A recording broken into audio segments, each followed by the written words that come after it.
कांग्रेस के राष्ट्रीय अध्यक्ष मल्लिकार्जुन खड़गे आज किशनगंज पहुंचे, जहां उन्होंने लोहागाड़ा में चुनावी जनसभा को संबोधित करते हुए कहा कि यह चुनाव जमहूरियत को बचाने के साथ साथ संविधान को बचाने का है। उन्होंने कहा कि कोई हिंदू के नाम पर तो कोई मुसलमान के नाम पर आपको भड़काने की कोशिश करेंगे, लेकिन आपको गुमराह नहीं होना है। अगर गुमराह होते हैं तो ये लोग संविधान बदल देंगे। उन्होंने प्रधानमंत्री नरेंद्र मोदी पर निशाना साधते हुए कहा कि 2014 का चुनाव या 2019 का चुनाव, जितने भी वादे किए गए थे, एक भी वायदा नरेंद्र मोदी ने पूरा नहीं किया। उन्होंने कहा कि मोदी जी झूठों के सरदार है। उन्होंने कहा कि आज राजद, सीपीएम, सीपीआई, कांग्रेस, हम सभी एकजुट होकर मोदी के खिलाफ लड़ रहे हैं और हम लोग सरकार बनाएंगे। मालूम हो कि किशनगंज लोकसभा सीट पर दूसरे चरण में आगामी 26 अप्रैल को मतदान होना है। कांग्रेस राष्ट्रीय अध्यक्ष यहां कांग्रेस के निवर्तमान सांसद डॉक्टर जावेद आज़ाद की चुनाव प्रचार में पहुंचे थे। इस मौके पर निवर्तमान सांसद डॉक्टर जावेद आज़ाद, अखिलेश प्रसाद सिंह, तौसीफ आलम, इनाम अली उर्फ चिंटू, पिंटू चौधरी सहित अन्य लोग मौजूद थे। 215 में मोदी जी आए, क्या बोले, 1,25,000 करोड़ रुपए का मैं क्या दूंगा, पैकेज दूंगा। आप भूल के लोग ऐसा भूल कर उसको बोल दे रहे, मत भूलो भाई। जो जख्म होती है, अगर जल्दी भूल गए तो तुम खत्म हो गए। 1,25,000 करोड़ रुपए का पैकेज दूंगा। कहाँ है वो पैकेज? जरा अखिलेश जी ढूंढ के लाओ, कहाँ है, जरा हमको भी दिखाओ। बिहार में पता था तो 1,87,000 करोड़ का पैकेज था। अरे अब वो लोग नहीं, 1,25,000 वाला मोदी ने किया, वो क्या तुम्हारे घर में है क्या उसके घर में है?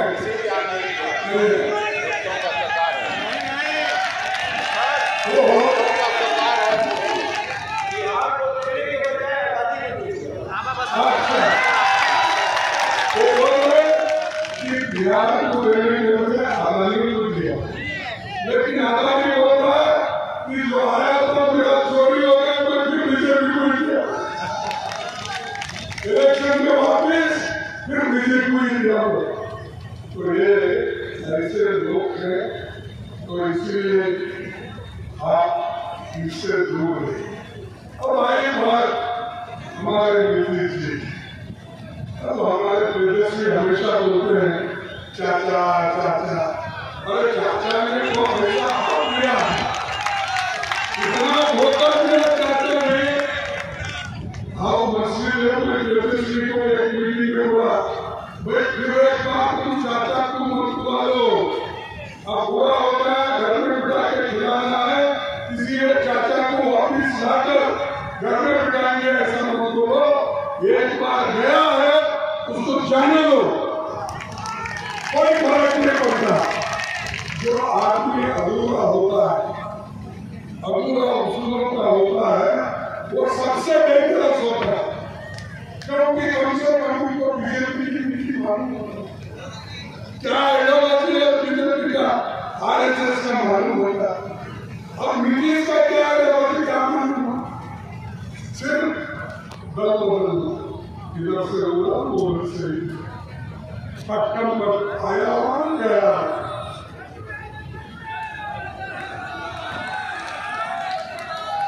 इसीलिए आप उनको भूल जाओ, उनके कैंडिडेट को भी भूल जाओ। पैसा भी मुस्लिम लीग का कैंडिडेट भी आया, उसको भी भूल जाओ, क्योंकि इस देश में हुकूमत को नहीं बना सकता, लेकिन अपने वोटों को वोट सकता। ये ध्यान में रखो, अगर एक बार मुसलमानों के वोट टूटे, दलितों के वोट टूटे, गरीबों के वोट टूटे, किसानों के वोट टूटे, मजदूरों के वोट टूटे, तो तुमको परेशानी सदा के लिए है। इसीलिए मैं ज्यादा कुछ नहीं कहता, मैं यही कहूंगा कि अब हमारी गारंटी भी चुनकर आया था और उस समय से लगातार हम लोग काम करते हैं। कभी ये बोल सकते हैं किसी से व्यवहार में लेकिन दिल का इतना अच्छा आदमी सामाजिक जीवन में बहुत कम मिलता है। इनके पिताजी भी लगातार इस इलाके का सेवा किया, इसलिए आपसे गुजारिश करते हैं कि अगर थोड़ी बहुत गलती हुई भी हो तो इनको माफ करिएगा, क्योंकि यहाँ सवाल देश का है, सवाल देश के भाईचारे का है, सवाल आपसी एकता का है और सवाल आदरणीय खड़गे साहब और कांग्रेस पार्टी का है। जिस तरह से विभाजनकारी नीति मोदी चला रहे हैं, मंदिर मस्जिद के नाम पर इतना बड़ा बेरोजगारी मुद्दा है, इतना बड़ा महंगाई मुद्दा है, लेकिन आज उसकी चर्चा कभी भी मोदी अपने चुनावी भाषण में नहीं करते हैं, क्योंकि उस पर करने के लिए कुछ नहीं है। बेरोजगारी दर में आज भारत बांग्लादेश, पाकिस्तान और श्रीलंका से भी आगे चला गया। महंगाई ऐसी बढ़ी कि आज गरीब और मजलूमों के थाल से दाल और सब्जी गायब है। इसलिए 26 तारीख को आने वाले चुनाव में सीधा हाथ छाती पर बटन दबाकर डॉक्टर जावेद को पुनः भेजने का काम करिए।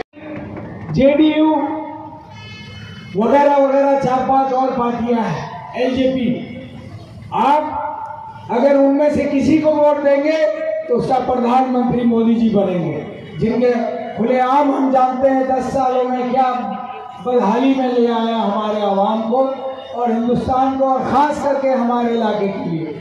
और दूसरी तरफ अगर आप देखते हैं तो हमें आपका प्रधानमंत्री राहुल गांधी जी मिलेंगे, तो इसीलिए आपको गुजारिश है कि आपको सोच विचार करके वोट देना होगा। मेरे लिए सौभाग्य की बात है कि हमारे आदरणीय खड़गे जी हमारे लोकसभा इलेक्शन में भी आए हैं। मुझे उम्मीद है कि इंशाल्लाह उनके जो कदम है वो हम सबों के लिए यहाँ आगमन बहुत अच्छा रहेगा, क्योंकि सर को याद हो या ना हो, एक एमएलए इलेक्शन में वो आए थे और हमारी जीत हुई थी, तब मैं एमएलए था। भाइयों बुजुर्गों, हमें नीतीश जी से पूछना है जो 20 साल से हमारे यहाँ मुख्यमंत्री हैं बीजेपी के समर्थन में, कि आपने सीए का साथ कैसे दिया? कल जो अगर मोदी जी आ जाएंगे, सियासत के सरदार बनेंगे, तो एनआरसी आप कैसे रोक पाएंगे? इसीलिए उनसे ये भी पूछना होगा हमें कि एएमयू का जमीन जो आपने दिया उसमें एनजीटी का रुकाव जो है उसमें क्यों नहीं आपने मदद की? हमने बार बार गुहार लगाई कि सर बगल में 25 एकड़ जमीन है, 25 एकड़ में 10 एकड़ आप दे देंगे तो एएमयू का शाखा खुल जाएगा।